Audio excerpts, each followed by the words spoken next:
Joining us now, two very distinguished senators, Richard Blumenthal, Democrat from Connecticut, and Ms. Kelly Ayotte, Republican from New Hampshire. So what can you do about gas prices? Well, number one, he can release some product from the Strategic Petroleum Reserve. Number two, fight speculation. You really want to go into the Strategic Petroleum Reserve? Shouldn't we hold on to that stuff unless there's until there's a national security emergency? You're basically saying to me, Senator Blumenthal, old friend, that for a few pennies on the gas gallon, you would sacrifice our potential security if Iran and the Middle East blows up. Isn't that really risky?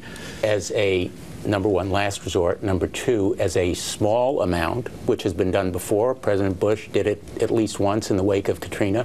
When there is a threat to our all too fragile, all too slow economic recovery from gasoline prices, for the reason that Senator Ayotte stated very well, and she and I as former attorneys general both know as well, that sometimes the markets don't work as well as they should.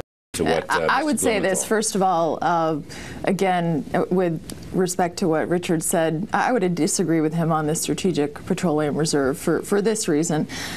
It is supposed to be an emergency reserve there. We end up spending a lot to replace it, and it's really important. Sometimes we end up spending more to replace what we take out. So just in thinking longer term, it can be penny wise, pound foolish in terms of the benefit, the minimal benefit we get at the pump. But also this, I mean, you had a guest on earlier, you were talking about China.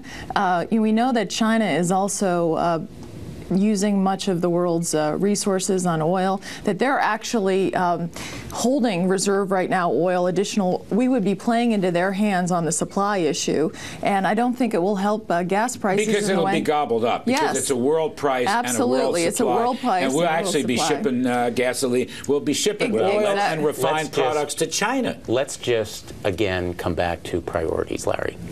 We have to continue the economic recovery. I'm not saying that we should necessarily use the Strategic Petroleum Reserve, and certainly I'm not talking for the president.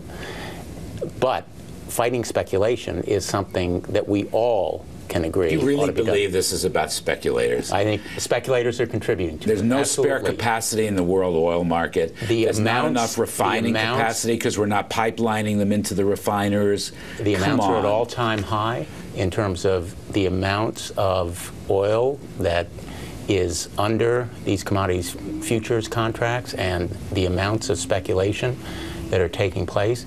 And I really think that we need a much more robust and muscular view from the federal government. Again, I'm not... More regulation, Senator Ayotte? I'll give you the last Larry, word. More regulation? I would say this. No, we need to use the resources we have. We've seen under this administration, if you look at a 14% reduction over the last 2 years in terms of public lands and waters from historically where we've been on oil and recovery on gas, it's been an 11% reduction. So let's look at the permitting process because we've had fewer permits.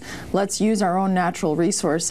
And also, let's be in a position, obviously, to continue to use all energy sources and to develop those energy sources. And then again, let's approve Keystone Pipeline. I don't understand why we wouldn't want to get the oil from Canada as opposed to the Middle East with the unrest that's going on there. I want to get in 30 seconds. None of these measures. Do you buy into the Keystone Pipeline? As much as, not as an immediate solution. It's not going to produce. Do you buy into the building of it and the permitting of it? We're going to have a proposal. Need it. We're going to have a proposal from the Democrats in the United States Senate that will address the need for the oil that the Keystone Pipeline would provide.